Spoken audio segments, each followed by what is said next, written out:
worship team. As jy wonder of die worship verby is, nee. Ons gaan nou nog aanbid, ons is definitief nog nie klaar nie.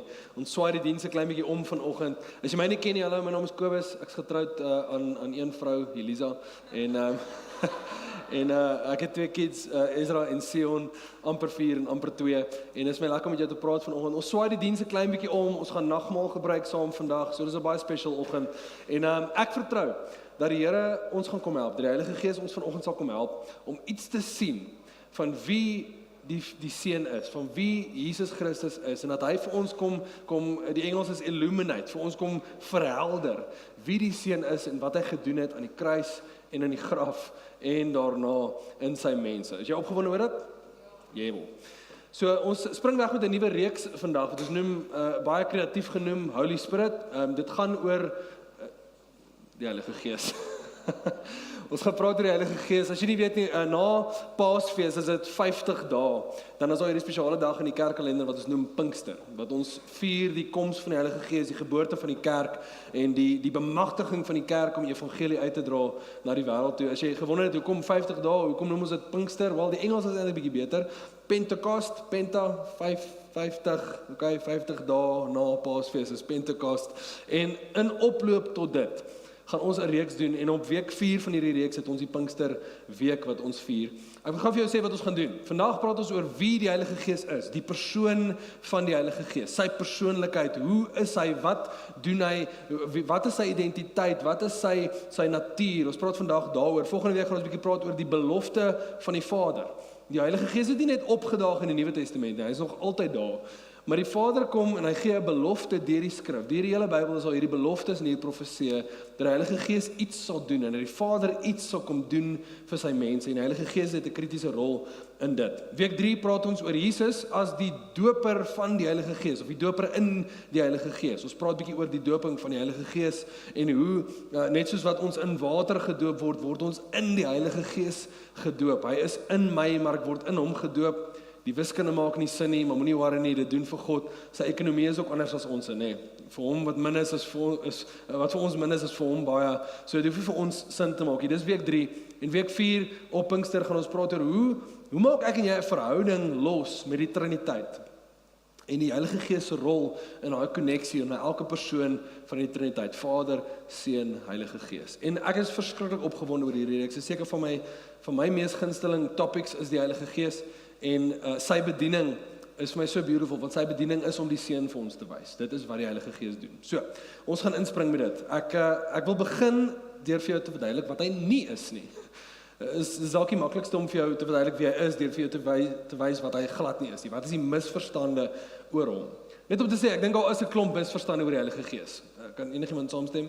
Dalk sit jy hier met 'n stuk seer wat jy gekry het oor die misbruik van die teologie van die Heilige Gees. Dalk het jy deur 'n kerk of deur 'n kerkleier seer gekry, omdat hulle in die naam van die Heilige Gees sekere dinge gedoen het wat nie aanneemlik was vir jou nie, wat jou dalk seer gemaak het. En ek hoop dat hierdie reeks iets gaan aanspreek van dit, en ek hoop dat die Here Jesus iets sal kom doen in jou hart. Maar kom ons begin by wat hy nie is nie. Nou, wie van julle het al Star Wars gekyk? Okay. As Darth Vader so staan en hy, dis nie die Heilige Gees nie. Die Heilige Gees is nie 'n mag wat jy gebruik nie. Dis nie hierdie force nie. Dis nie hierdie energie wat losgemaak word in die hart van die Christen nie. Dis nie hierdie donderweerstraal wat jy kan afroep op wie ook al jy wil nie. Dis nie 'n tool in die belt van die Triniteit nie. Die Heilige Gees is nie net hierdie aparte gedeelte van die Triniteit wat uitgeruk word net as dinge begin lekker word. En as die musiek net reg speel. En as die pad net op die regte level is, nê, en die worship gitaar is net so op die regte plek en die tone is net perfek, nê. Dis nie dit nie. Dis nie die ding wat uitgeruk word as ons wil geestelik raak nie. Nee, is glad nie dit nie. Hy's ook nie opwinding nie. Ek dink dis baie keer wat ons vir mekaar sê, of ek grap net voor die diens grap ek met iemand en ek sê baie keer sal mense sê, "Joh, die Heilige Gees het gewerk vandag." As ek sê, "Nee, die klank was net goed." Dis nie wat die Heilige Gees is nie. Hy's nie opwinding nie. Hy's nie geestelike adrenalien nie. Dis nie wat dit is nie. Hy's nie hierdie ding wat gebeur as ek en jy ewe skielik opgewonde raak oor die evangelie, dan daag hy op nie. Nee, glad nie. Hy's ook nie hierdie metafisiese, non-realistiese, ons kan nie bewus wees van hom ding nie. Hy's baie eg. as ek die Engels kan werk, he's very real. Hy's 'n verskriklike, egte deel van die Triniteit. A.W. Tozer sê dit so mooi. Hy sê die volgende: The spirit is as real as matter, soos in materie. Die materie wat ek en jy beleef, molekules en atome en goeters. Hy's so eg soos wat daai dinge eg is. But he's another mode of being than matter. So hy's nie minder eg as die dinge wat ek en jy kan sien en voel en ruik en proe om ons nie. Hy's net so eg, net so, as ek die Engels kan gebruik, perceivable as daai dinge, maar op 'n totaal en ander plein van bestaan as die materie om jou en my. Hy's die geestelike deel en die een in die Triniteit wat die geestelike realm vir ons realiteit maak. Daar's 'n song wat Jonathan David Helser geskryf het, ABBA. It's a beautiful, beautiful song, geluister het, ABBA. En hulle begin met sê, you're more real than the breath in my lungs. You're more real than the blood in my veins. You're more real than the song on my tongue. Dis hierdie abstrakte gedagtes. Ek bedoel, ek kan nie asem sien nie, ek kan dit nie vir jou sê, well, he's awesome, en dink aan dit, dis eintlik 'n ongelooflike ding. Hierdie asem wat ek op die oomblik inneem. Elke 5 tot 10 sekondes neem ek 'n asem in. Jy doen dieselfde. Wat bietjie weird is ek en jy asem dieselfde ding in en uit. Dis bietjie weird, nee. Ons deel hierdie ding, dis hierdie onsigbare ding wat regtig eg is. Hoe weet ek is eg? Want as dit nie daar was nie, was ek dood. Ek moet kan asemhaal. Ek moet hierdie onsigbare ding mee kan te doen hê. Ek moet met dit kan werk en kan interact met hierdie ding vir my om aan die lewe te bly. Is dieselfde met die Heilige Gees. Net omdat ons hom nie kan sien nie, beteken nie hy's nie werklik nie. Beteken nie hy's nie reël nie. Hy's verskriklik reël, maar op 'n ander manier. Iets anders wat interessant is oor die Heilige Gees, oor wat hy is dat soos wat materie met mekaar bots, né? As ek my vuiste vat, hierdie is 2 stukke materie, is atome wat met mekaar reageer, en Newton se wet sê vir my dat as ek hierdie hand slaan, dan slaan hierdie hand net so hard terug, né? Vir elke aksie is daar 'n positiewe en teenoorgestelde reaksie. Ek het nie 32% vir fisika gekry nie, jy het. Wat is 'n feit? Die van julle wat my ken, op my matrieksertifikaat tot die dag wat ek doodgaan, het ek 32% vir fisika gekry en my pa was my onderwyser gewees. It's beautiful. Dit was 'n baie lekker chat op pad terug van matriekvakansie af. Dit was wonderlik. Maar ek weet dat as ek my voet stamp of my vuiste teen mekaar, dan weet ek die materie kan nie deur mekaar gaan nie. Daar's 'n reaksie wat gebeur. Die awesome ding van die Heilige Gees is wat J.I. Packer noem dat he's got a penetrating nature. Hy kan deur dinge beweeg. Hy kan nie net deur materie beweeg nie, maar hy kan deur persoonlikheid beweeg. Hy kan deur gedagtes beweeg. Hy kan deur gees beweeg. Hy het hierdie ongelooflike manier om homself te kom plaas binne in ander dinge, wat ander dinge nie moontlik is om in te gaan nie. Hy kan penetreer, hy kan ingaan. Dit is wat die Heilige Gees is. As ons dit kan opsom, die Heilige Gees is nie 'n gevoel nie. Hy's nie 'n emosie nie, hy's nie 'n krag nie, hy's nie energie nie. Nou wat is hy dan? Wel, die eerste ding wat ons moet verstaan van die Heilige Gees is hy is 'n persoon. Hy is 'n persoon, soos wat ek en jy 'n persoon is. Nou, wat skei 'n persoon van 'n nie-persoon? Wel, 'n persoon kan voel. 'n Persoon kan interact met die wêreld om hom. 'n Persoon kan te doen hê met ander mense.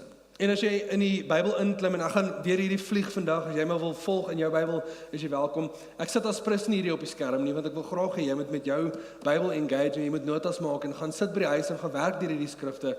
Ek wil net pause en sê, ouens, die Bybel is wonderlik. Wat 'n gedagte dat die Here God het vir ons 'n boek geskryf. Deur sy Heilige Gees kom inspireer hy woorde, en dit word met ink op papier gesit, en ek en jy kan met die lewende woord van God gaan engage in ons eie tyd. Dis ongelooflik, en ek dink ons maak genoeg gebruik van dit nie. Ek praat in die week met iemand en ek sê vir hulle, dit voel vir my as ek vir die Here 'n uur gee, dan vra hy van my 2. As ek vir hom 5 minute gee, dan vra hy van my 10. So ek wil vir jou sê, wie ook al jy is, jy kan doen met meer Bybel. Of jy nou elke dag 24 uur, jy kan meer Bybel doen in jou lewe. Hierdie boek is ongelooflik, en dis waar ons hom ontmoet, en die Heilige Gees aktiveer die woorde in hierdie boek, dat ons die woorde van God hoor wat hy met ons praat. Hy het vir ons 'n boek geskryf. So ek gaan 'n paar skrifte, eintlik 'n klomp skrifte met jou deel vanoggend. Skryf dit neer. Ek sal, as jy my notas wil hê, kom praat met my na die tyd, dan kom jy nie meer foto. Hulle is almal hier. Maar ek wil kom wys dat die Heilige Gees reg deur die Bybel verwys word as iemand wat die dinge doen wat net 'n persoon kan doen. OK, kom ons spring gou. Gaan vir my na Nehemia toe. Nehemia, Ou Testament, wanneer laas jy 'n preek gehoor het, Nehemia uit? Love it. Nehemia, net na Ezra. Dit sal 'n mooi naam wees vir 'n kind, hè? Nehemia 9, vers 19. You in your great mercies did not forsake them in the wilderness. Hy praat van die Israeliete wat uit Egipte uitgered word en God gaan saam met hulle deur die wildernis. You didn't forsake them in the wilderness, the pillar of cloud to lead them in the way, you did not depart from them by day, nor the pillar of fire by night to light to them the way by which they should go. En luister vers 20. You gave your good spirit, hoofletter S, your good spirit to instruct them. You gave your spirit to instruct. Kan 'n energie vir jou onderrig gee? Kan 'n mag vir jou onderrig gee? Kan ek 'n generator begin en hy leer vir my hoe om 'n pad te loop? Nee. To instruct. You gave your good spirit to instruct them and did not withhold your manna from their mouth and gave to them the water for their thirst. Gaan vir my na vers 30 toe, selfde hoofstuk vers 30. Many years you bore with them and warned them by your spirit. Hier sê die Ou Testament vir ons dat deur die Gees van God het hy waarskuwing gebring aan die mense. Kan 'n mag of kan 'n energie of kan 'n opwindende gevoel jou waarsku teen iets? Nee, is net 'n persoon wat dit kan doen. So hier sien ons twee keer waar die Heilige Gees kry hierdie kenmerke van 'n persoon. Gaan vir my na Psalms toe, Psalm 106. Psalm 106, ons gaan in vers 10, vers 32 lees. Psalm 106, vers 32. Hierdie praat weer eens oor die Israeliete wat deur die wildernis gaan en hulle kom by die een plek as jy onthou waar hulle dors is. En God sê vir Moses, gaan na die klip toe en praat met die klip en dan sal hy water uitkom en Moses doen dit verkeerd. Hy praat nie met hom, hy klap hom 2 keer. Hy slat hom want ek sou dalk dieselfde gedoen het. Een oomblik sê die Here vir hom, vat jou stok en slaan die waters en sal dit oopgaan. En ek bedoel, dalk het hy muscle memory gewerk en kom by die klip en hy slat hom, maar dis nie wat ek gesê het nie. Dis 'n preek vir 'n ander dag. Maar gou vers 32. They angered him at the waters of Meribah. Dis nou daai storie van Moses hulle. And it went ill with Moses on their account, for they made his spirit bitter. Interessant. They made his spirit bitter and spoke rashly with his lips. Hulle maak hierdie energie wat ons baie keer aandink aan die Heilige Gees as hierdie opwindende energie of gevoel, hulle maak hom bitter. Dis nie moontlik nie. Net 'n persoon kan bitter wees. Ons gaan na die volgende enetjie toe, Jesaja 63. Jesaja 63 vers 10. En ek drie verse in Jesaja 63 wat beautiful is. Vers 10, but they rebelled, selfe storie van Moses hulle in die wildernis. They rebelled and grieved his Holy Spirit. Hy vat offense. Hierdie persoon van die Heilige Gees word gegrief deur hierdie mense. Vers 11, einde van hom, where is he who put in the midst of them his Holy Spirit? So die Heilige Gees is hierdie ding, hierdie energie of whatever jy wil sê dit is, maar dit word in hulle midde geplaas. Dis 'n persoon wat hy hiervan praat, wat in die midde van die Israeliete geplaas word. Vers 14, like livestock that go down into the valley, the Spirit of the Lord gave them rest. Kan julle sien wat bedoel ek hier? Dis hierdie persoon, hy word kenmerke gegee van 'n persoon. Wel, dis Ou Testament. Kom ons gaan Nuwe Testament toe. Matteus. Eerste boek in jou Nuwe Testament, Matteus 4. Matteus 4 vers 1. Hier is so 'n ongelooflike skrif. Then Jesus was led up by the Spirit into the wilderness to be tempted by the devil. Dis ons kan 'n hele preekreeks doen net oor daai versie. Jesus word gelei deur wie? Ek sê spesifiek deur wie, want dit is nie deur wat nie. Die Heilige Gees is nie 'n wat nie, hy's 'n wie. Hy's 'n persoon, hy's nie 'n energie nie, hy's 'n persoon. Gaan vir my na Matteus 10 toe, 'n paar hoofstukke aan. Matteus 10 vers 20. For it is not you who speak, but the Spirit of your Father speaking through you. Jesus praat hier met sy disippels en hy sê, ouens, as jy my volg, gaan jy vervolging kry in hierdie wêreld. Mense gaan jou vervolg en hulle gaan jou lei voor die autoriteit van die tyd en jy gaan moet antwoord gee oor hoekom jy glo en wat jy glo en dan sê hy vir hulle, maar moenie worry nie. Want dan gaan iemand vir julle stuur en dis hy wat sal praat. Weereens, net 'n persoon kan praat. Dis net 'n persoon of 'n persoonlikheid wat kan praat met iemand anders. Dis nie 'n wat nie, dis 'n hy. Ek dink met 'n persoonlikheid, die awesome ding van 'n persoonlikheid is dat, of van 'n persoon is, jy kan 'n verhouding hê met 'n persoon. Ons kan nie 'n verhouding hê met 'n ding nie. Mens kan, maar ons het dokters vir dit.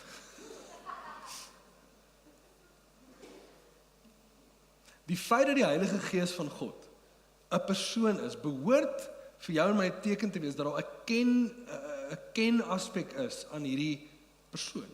Hy's kenbaar. Nie net dit nie, maar as jy deur die Bybel lees, dan sien jy dat die agent wat meeste van die koneksie met die mensdom aktiveer, is die Heilige Gees.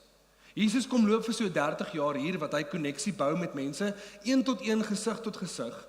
En net partykeer, is daar iets wat hy kom losmaak deur sy woord, wat hy nie in persoon daar hoef te wees nie. Hy spreek genesing, en aan die ander kant van die stad, word Jairus se dogter gesond gemaak. Dis 'n beautiful ding wat gebeur. Hy spreek en die centurion se diensknegt word gesond gemaak. Dit is ongelooflik, maar meeste van die tyd moet Jesus 1 tot 1 met mense werk. Soveel so, hy kom aan die einde van die evangelie van Johannes, sit hy aan tafel met sy disippels, en hy sê, ouens, dis beter vir julle as ek weggaan. En ons is soos, maar hoekom, Jesus? Wat hulle nie verstaan nie, is dat hy sê vir hulle, op hierdie stadium kan ek net 1 tot 1 geken word. Maar daar kom 'n tyd wat ek geken sal word deur die hele mensdom. En dit gaan nie wees deur vlees en bloed nie. Dit gaan nie wees deur 'n persoon wat aan die ander kant 'n ander persoon sit en praat met hom. Dit gaan wees deur 'n ander realiteit. 'n Ander persoon, 'n ander helper sal kom, en hy sal julle kom oorreed. Ons gaan nou by daai skrif kom, Johannes 16. Hy sal kom en hy sal die koneksie tussen God kom manage. Hy sal die agent wees van koneksie met die Triniteit. So, kom ons vang dit op. Hy's nie 'n energie nie, hy's nie 'n gevoel nie, hy's nie opwinding nie. Hy is 'n persoon. 'n Kenbare persoon. Die Heilige Gees van God is 'n persoon. Nie net is hy 'n persoon nie, dit is waar op die derde punt wil kom. Nie net is hy 'n persoon nie, maar hy is 'n heilige persoon. Ek bedoel, sy naam is Heilige Gees. Okay? Ek wil net sê, dit is nie soos sy eerste en dis nie sy naam en van nie. Dit is nie soos naam, heilige, van Gees. Dis nie hoe dit werk nie. Sekere teoloë sê dat ons moenie die Heilige Gees uitlaat uit sy naam uit nie, want daar is nie 'n ander soos hy nie. Hy's die Heilige Gees, die enigste Heilige Gees. Die woord wat ons gebruik is ton hagion pneuma. Hagion, heilig, apart gesit. Dis wat daai woord beteken, om verwyder te word van die res vir 'n sekere doel. As ons heilig genoem word, dan sê die Here, julle is apart gesit, julle is, die Engels is geconsecrate, vir 'n sekere gebruik. So is hierdie Heilige Gees die enigste een. Hy is die Heilige Gees. Hy is nie net 'n persoon nie, hy is nie net 'n persoon wat geken kan word nie, maar hy is deel van die Godheid. Hy is God. Die Heilige Gees van God is God. Ongelukkig in die kerk, en ek gaan op tone trap hier, maar ek kan, want ek kom uit daai beweging uit. Sekere kerke in ons land het hierdie Triniteit model wat hulle sê, dis die Vader, die Seun en die Heilige Bybel. Dis nie wat ons raak sien nie. Weerens, hier is 'n wonderlike boek. Maar sonder die Heilige Gees van God sal hierdie woorde leeg wees. En ek sal baie keer by skole praat, en dan sal ek sê, hierdie ouens is eintlik niks spesiaal hier aan nie. Dis net leer en papier en ink en lint. Daar's niks spesiaal aan hierdie stuk boek nie. Ek sal so ver gaan om te sê, ek kan maar hierdie boek uitskeer en verbrand en dit sal niks doen nie. Hierdie boek is nie geestelik nie, maar die een wat hierdie woorde aktiveer. Die een wat hierdie woorde spreek, hy is heilig. Hy is die Heilige Gees.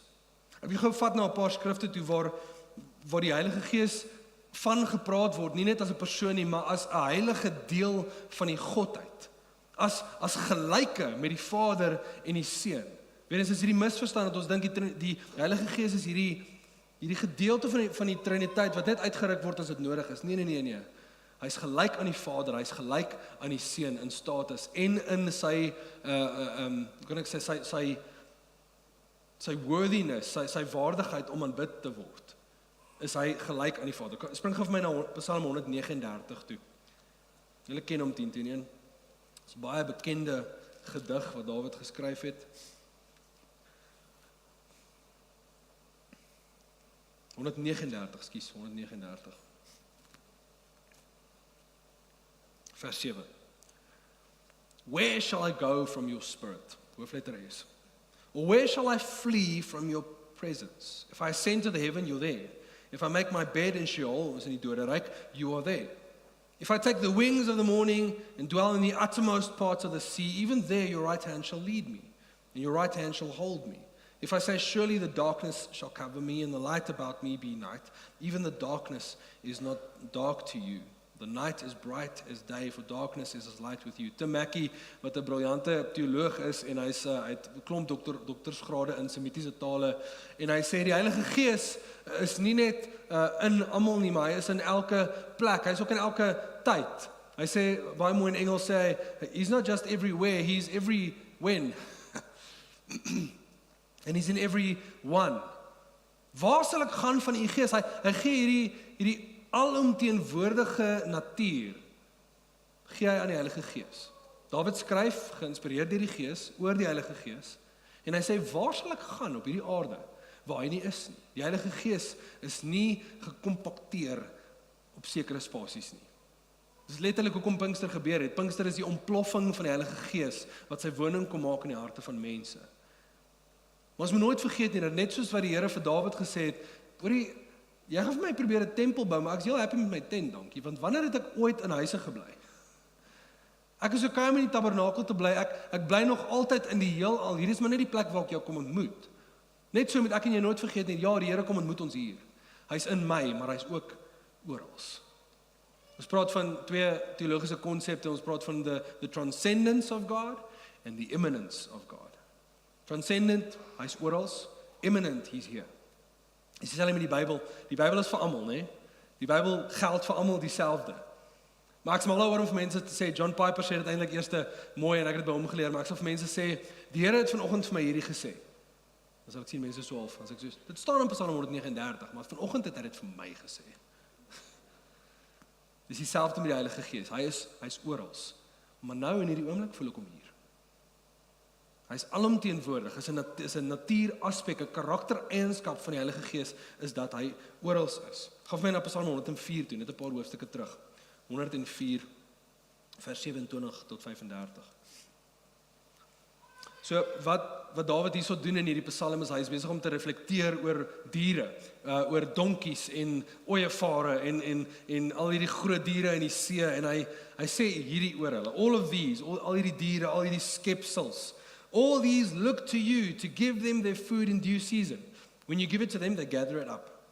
When you open up your hand, they're filled with good things. When you hide your face, they are dismayed. When you take away their breath, they die. Nou, net 'n koneksie hierso, die Hebreëse woord vir breath, baie van julle sal hierdie weet, is die woord ruach. Jy moet al 'n bietjie jou keel skoonmaak op die einde, ruach. Ek kan dit gou try as jy wil, ruach. En ruach is dieselfde woord in Genesis as dit sê dat God blaas sy lewensasem in Adam in, en sê hy blaas sy ruach in hom in. Elke keer as ons sien die wind waai, dan praat hy van die ruach. Hierdie ding wat ek en jy inasem elke 5 tot 10 sekondes, dis die ruach, is die wind. Maar dan sien ons dat presies dieselfde woord word gebruik van God se Heilige Gees. In Genesis 1 vers 2 dan sê dit, God was daar in die begin gewees, en dit was dol en leeg, maar die ruach, die wind, die Gees van God het gesweef oor die waters. En ons het die konsep in die Hebreëse en die Israelitiese kultuur, wat sê dat dit is God se ruach, dit is sy asem wat ons aan die lewe hou, dit is die lewensvors in my, is hierdie asem. As ek op 'n asemhaal, hou ek op wees. Dis God, elke asem wat ek inasem, is God se asem wat hy vir my gee. Jacques, waar is jy? Jy het onlangs 'n kind gekry, né? Toe Dawid sy eerste asem vat, toe hy daar uitkom, wat 'n special moment, hè? Die van julle wat onthou jou eie kind se geboorte. Daai oomblik wat hulle gaan van totale afhanklikheid van die ma, tot ek moet nou op my eie hierdie doen. Daai eerste asem, en ons staan in afwagting vir daai eerste asem. Dis so 'n beautiful wonderwerk, want dis die eerste asem by die Here God, dis die eerste ruach by die Here God in sy longe inblaas. En dan dink ons, okay, ek het dit van hier af. Nee, elke asem in vir my hele, kom ons sê 90, 100 jaar wat ek op hierdie aarde is, as ek gelukkig is, gaan wees die Heilige Gees wat my kom bemagtig. Terug by ons punt hierso is, hier word 'n kenmerk van die Heilige Gees gegee. Nie net is hy alomteenwoordig nie, maar hy is die een wat skepping laat plaasvind en skepping laat aangaan. Dis nie elke persoon wat dit kan doen nie, nee. Ek kan nie dit doen nie. Ek kan nie lewe laat aangaan nie. As ek gelukkig is, kan ek jou so 'n bietjie so maak en dan kan die ruach van God weer inkom, maar maar ek kan jou nie aan die lewe hou nie. Hy kan. So skepping word gegee aan die Heilige Gees. Kyk vir my Job 33. Job, net voor Psalms. Job 33, vers 1 tot 4, laaste skrifvers. But now hear my speech, O Job, and listen to all my words. Behold, I open my mouth, the tongue of my mouth speaks. Hier is een van Job se vriende, Elihu, wat met hom praat, en hy sê, my words declare the uprightness of my heart, and my lips, and what my lips know, they speak sincerely. In vers 4, the Spirit of God has made me. Interessant, hè? The Spirit of God has made me, and the breath of the Almighty, selfde woord daar, the Spirit and the breath, selfde woord. The breath of the Almighty gives me life. Selfde gedagte. Hierdie Heilige Gees is nie energie nie.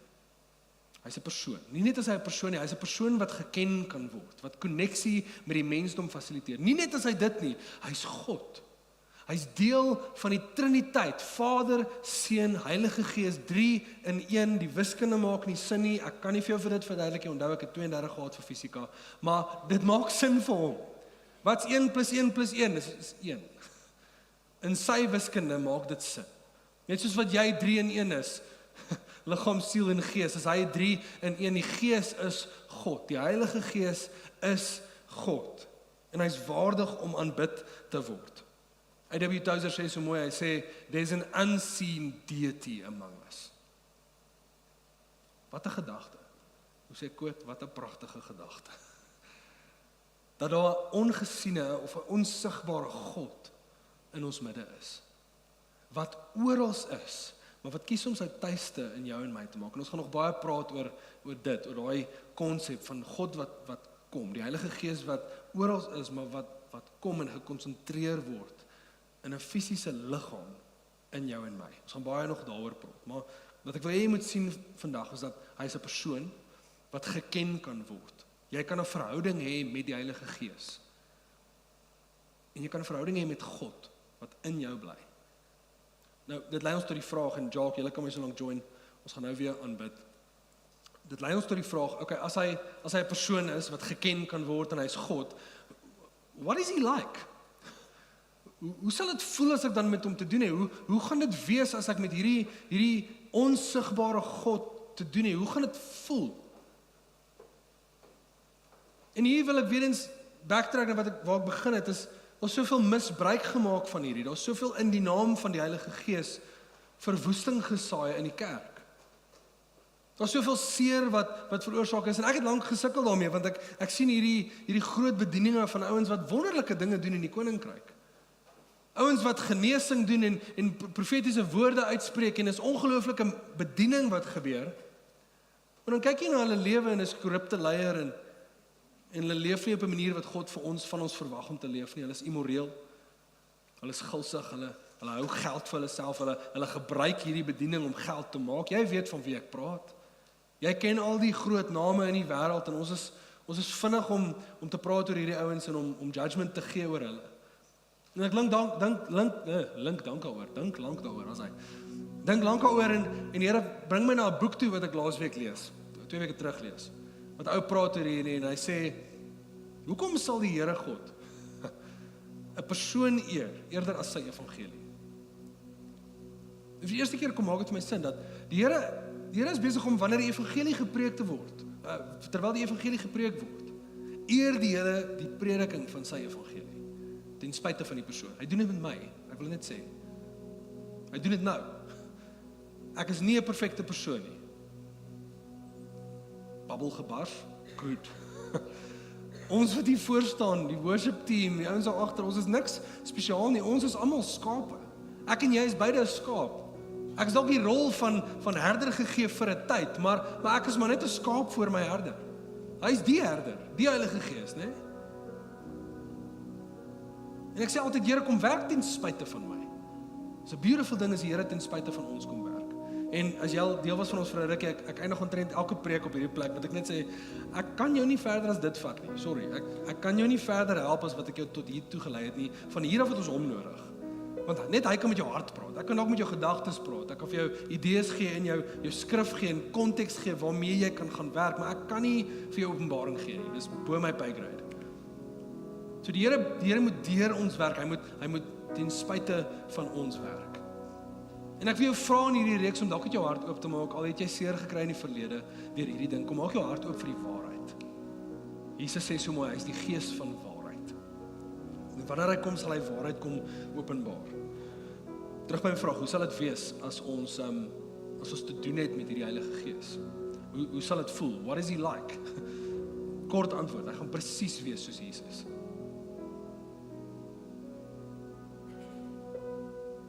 Kom vra 'n ander vraag, hoe sal ons vanoggend gereageer het as daai deure oop swaai en Jesus in sy verheerlikte liggaam met gate in sy hande en voete kom hier afgestap?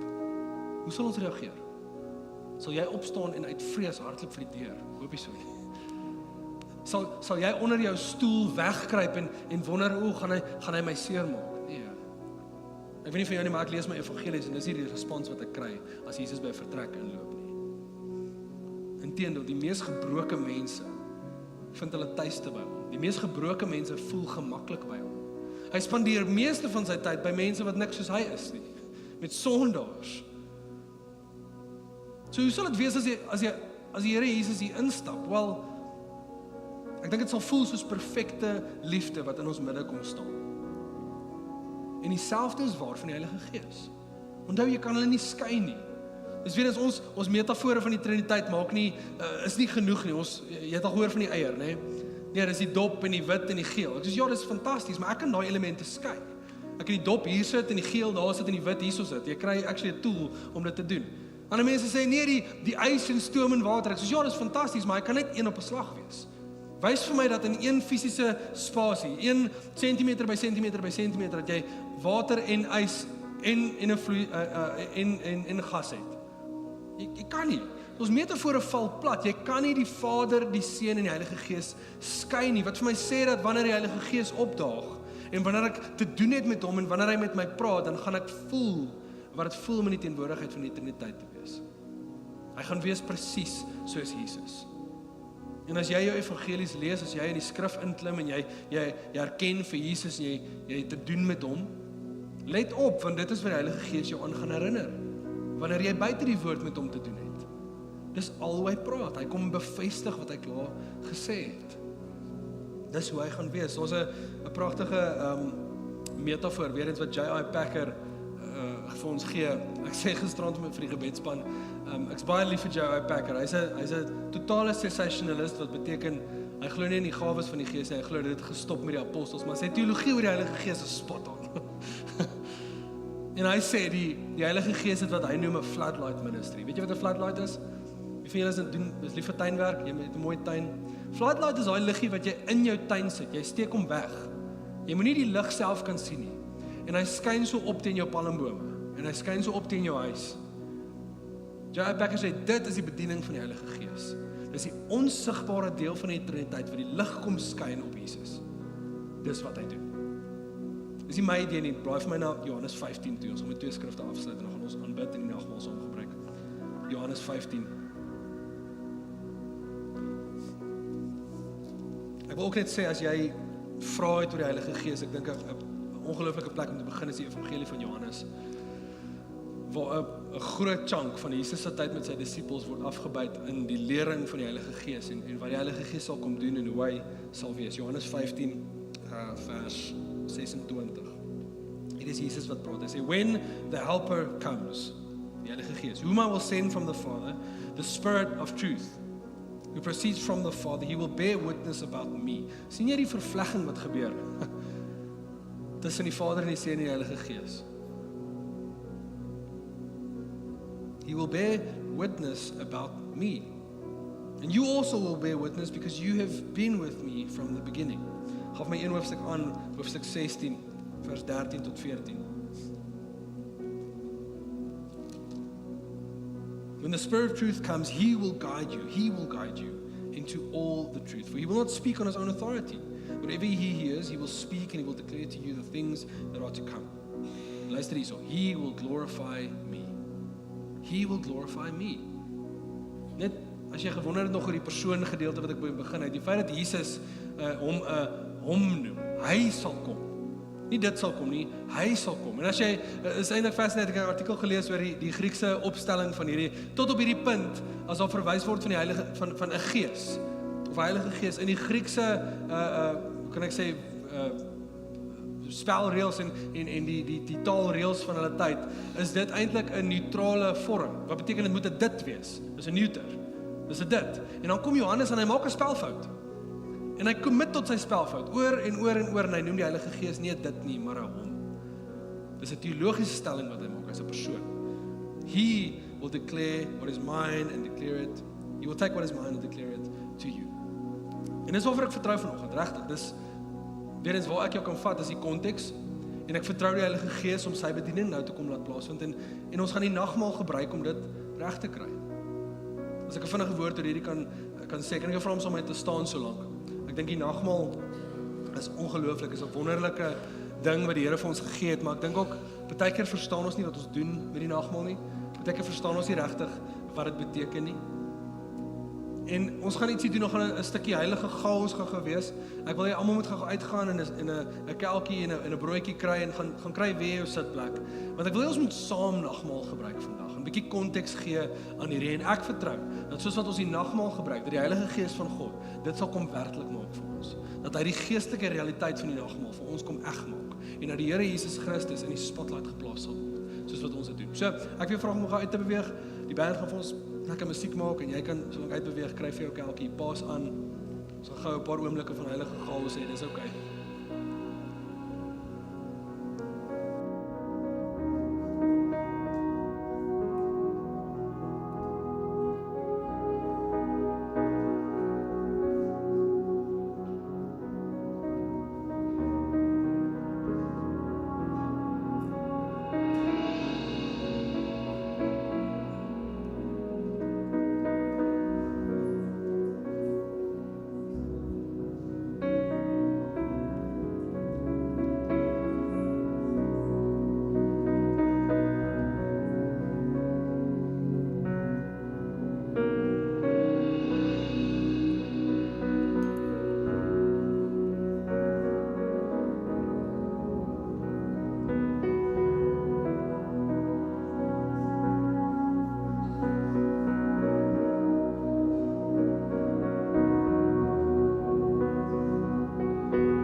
Ek dink hierdie kan so maklik net 'n stuk tradisie wees en deur die motions gaan en jy doen hierdie al dalk van jy kind is dat jy die wyn en die brood gebruik, maar ons mis so gereeld wat hierdie is. Jesus kom en hy stel hierdie nagmaal in.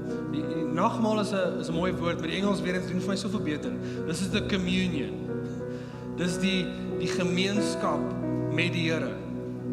This is the communion, dit is die community met die Triniteit, is wat hierdie is soos wat ek en jy hierdie gebruik, het die Here bedoel dat ek en jy herinner word, eerstens aan wat hy gedoen het, maar tweedens dat hierdie vir ons 'n realiteit word. En dit is 'n baie komplekse lering as jy daaraan dink. Ek hou daarvan in Johannes 6, dan praat Jesus met die skare, en hy so 'n bietjie aspres, dink ek, want hy is aspres moeilik hieroor. En hy weet dat die Heilige Gees gaan uitgestort en hy gaan dit duidelik maak, maar hy kom en hy sê, wie nie van my bloed drink nie, wie van my vlees eet nie, hulle kan nie ewige lewe hê nie, hulle kan nie gered word nie. En die mense sê, Here, hierdie is moeilik om te verstaan. En dan sê hy, ja, hierdie is moeilik om te verstaan. Maar die Gees is die een wat lewe gee. En wat ek vir julle geleer het, is geestelike realiteit. En dan kom Paulus en hy kom gee 'n bietjie konteks vir ons op verskeie plekke, maar ek wil jou vat na 1 toe in 1 Korintiërs 10. Staan nou hier in vers 15. Therefore, my beloved, flee from idolatry. I speak to you as sensible people, judge for yourselves what I say. The cup of blessing that we bless, is it not a participation in the blood of Christ? Jy vorm deel as jy hierdie doen. The bread that we break, is it not a participation of the body of Christ? Die hoofstuk later dan sal hy sê, elke keer wat julle hierdie doen, verkondig julle die dood en die opstanding van Jesus Christus. Hierdie is die bediening van die Heilige Gees, ouens. Die Heilige Gees gaan kom en hy gaan Christus vir ons duidelik maak.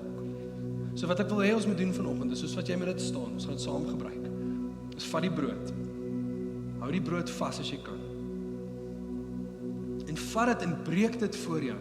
En soos wat jy dit breek, vra die Heilige Gees om vir jou te kom herinner aan die vlees van Christus wat gebreek is vir jou. Sy liggaam wat geskeur is vir jou deur die Romeine, wat jou plek gevat het.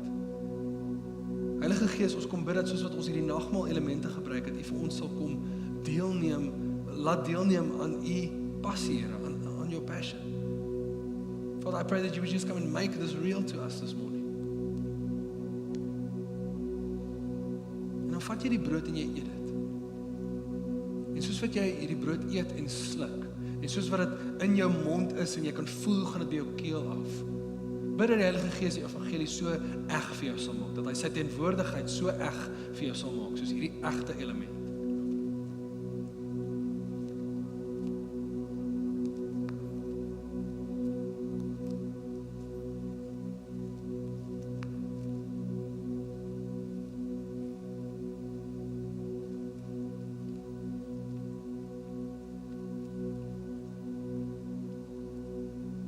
En dan vat jy die sap, kelkie,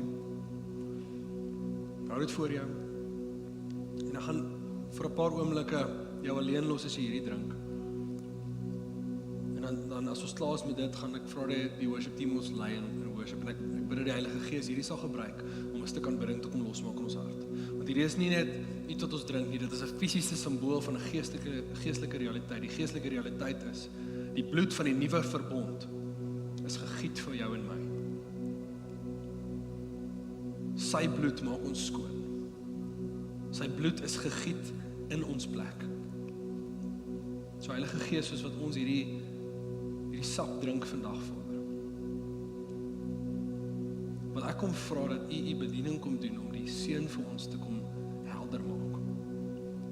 En soos wat ons nou in aanbidding vir die seën instap, Vader, bid ek dat ons nie net in 'n passiewe aanbidding sal staan nie, Vader, net die woorde op die skerms, maar Heilige Gees, kom herinner ons aan U bloed.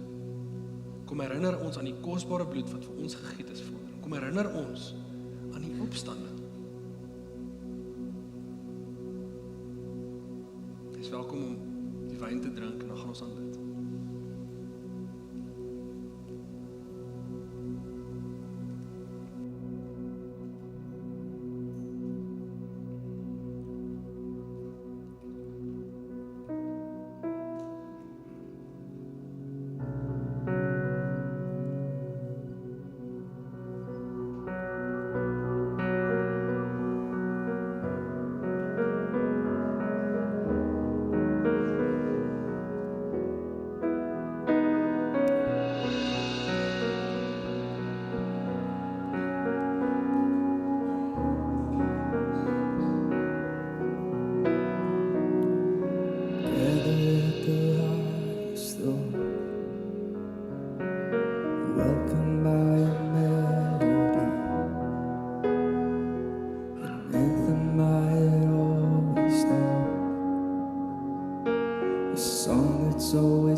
song that's always been in me.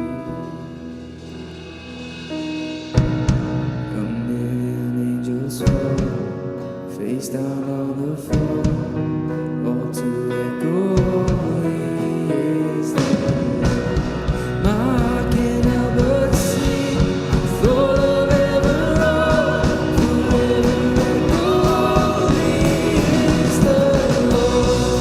A million angels fall, face down on the floor, all to echo is the Lord. My heart can't help but sing, with all of heaven roll, forever echo is the Lord. Oh, oh, forever echo is the Lord. Oh, forever echo is the Lord.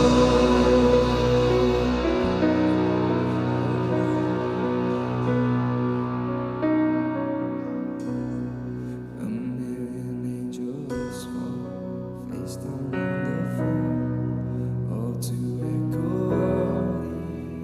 is the Lord. My heart can't help but sing, the whole of heaven roll, forever echo is the Lord.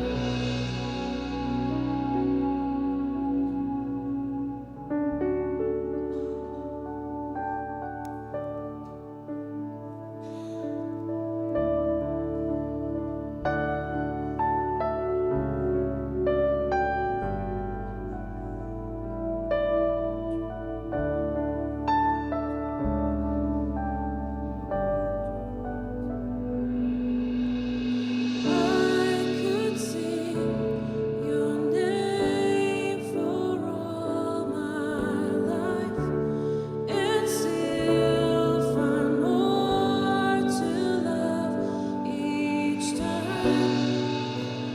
Jesus be the name ever on my lips, sweeter every time that I call on it. There's just something about your name. There's just something about your name. There's just something about your name that makes me cry holy. There is no other name. There is no other name. There is no other name. Jesus, you're worthy. You have been the friend who never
2 gedagtes.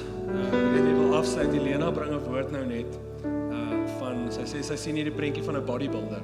Nie van my nie, ek weet dit lyk so, maar van 'n bodybuilder en ek dink van hoe hulle so sterk word is eintlik om 'n klomp dinge uit te haal uit hulle dieet uit en 'n klomp baie spesifieke dinge te add. Gaan nie nou in die wetenskap inklim nie, maar dis hoe dit werk. En sy het net beleef dat die Here roep ons na 'n plek toe van verwydering van sekere goeders en 'n gefokusdheid van ander dinge. Die eerste gedagte waartoe ek gaan is na Psalm 139 wat ek nou gelees het van waar sal ek gaan waar u gees nie is nie. Luister hoe sluit hy die Psalm af. Tweede laaste vers. Hy sê search me, O God, and know my heart. Deursoek my, Here. Try me and know my thoughts. And see if there be any grievous way in me and lead me in the way everlasting. Eerste gedagte wat ek met jou wil kom deel is dit. Kan ons in hierdie reeks, kan ons in hierdie volgende seisoen wat oplei na Pinkster toe, ons self kom oopmaak, kom oorgee, dit wat ons dink ons weet. En dan kom oorgee aan die een wat weet wat ons moet verwyder en wat ons moet bysit. Dis die eerste ding. Die tweede een is 'n preek wat ek gehoor het. Hy preek eintlik oor revival en hoe die Heilige Gees deur die eeue al op hierdie sekere tye gekom het en op massas mense teruggebring het, kerk toe, teruggebring het na die Here toe. En hy praat oor hoe om te bid vir dit om te gebeur. Hoe bid ons as die gemeente, as die kerk, vir die Here om 'n groot werk te kom doen. En vertrou jy saam met my vir dit in Johannesburg? Dat massas sal die heerskappy van Jesus beleef? Hoe anders sal ons land lyk, hoe anders sal ons stad lyk as hy die heerser is oor elke hart. Maar dan kom hierdie ou en hy sê, for the fire to burn brightly, you must first clean the grates. Jy moet eers die braaiers skoonmaak, voordat jy vuur kan aansteek. Kan ons vertrou, en dit is nie 'n negatiewe ding nie, kan ons vertrou dat die Heilige Gees ons kom lei in die waarheid van wie hy is, en hoe ons te doen het met die seun. Amen. Amen. Jy kan jou sitplek inneem, gou vir 'n paar sekondes. Ek wil net jou herinner, as jy enige vrae het oor enigiets, daar's 'n QR-code reg voor jou, jy kan hom scan, gaan jy vat ons webtuiste toe, enige detail daar, asseblief. Maar meer belangrik wil ek sê, as jy gebed nodig het, in hierdie tyd, dink ek is die Here so besig om ons gemeente te stuur in gebed, en hy's besig met 'n groot ding in ons gebedspan. So ek wil jou uitdaag amper, ek wil jou nie eers vra nie, ek wil jou uitdaag. As jy behoefte het om dieper te gaan, as jy leiding nodig het van die Heilige Gees, partykeer vat dit net 'n ander persoon om saam met jou te bid. Boonop dit, as jy siek is of jy het ietsie waarvoor ons wil bid, die Bybel is baie duidelik oor, laat hulle kom, laat hulle gesalf word, laat hulle voorgebid word. En ons wil dit doen. So ons gebedspan gaan reg wees hiervoor. Ek gaan ook hiervoor wees. As jy gebed nodig het vir enigiets, ons is hier vir jou. Maar net so heilig soos wat gebed en worship en prediking en nagmaal is, so heilig is community. Ek het 'n ander ou gehoor, hy sê die beste voorbeeld van wie God is, sit langs jou. Ongelukkig is dit ook partykeer die voorbeeld van die mees stupid manier om dit te doen, sit ook langs jou. Maar ons het mekaar. Ons is die community van die Here en hy is in elkeen van ons. En wanneer ek en jy met mekaar te doen het, sien ons die gesig van God. So ek wil jou regtig uitdaag, moenie net weghardloop na jou kar toe nie. Connect bietjie met 'n ander persoon, vra bietjie hoe gaan dit met hulle, bedien bietjie aan mekaar. Partykeer is dit net om vir 'n ander 'n flat white te koop by Cecil. Dit help, die Here bedien deur 'n flat white. Amen. So ons gaan uitbeweeg, community hier buite, Cecil staan reg om koffie te maak, Superkel staan reg om goeders te verkoop as jy ietsie wil eet. Kom ons gaan hê community. Kan ek vir ons net bid ter afsluiting en dan gaan ons uitbeweeg. Vader, dankie vir hierdie tyd. Dankie dat u so in ons gemeente beweeg, Here. Dankie dat u in individuele harte beweeg, Here. En ons wil kom bid dat u in hierdie volgende seisoen ons kom verdiep in hoe ons te doen het met u, Vader. Hoe ons u Gees beleef en hoe ons u seun sien, Here. Dit is ons gebed in Jesus naam. Amen. Amen. Ek hoop jy het 'n heerlike dag. Sien jou volgende week.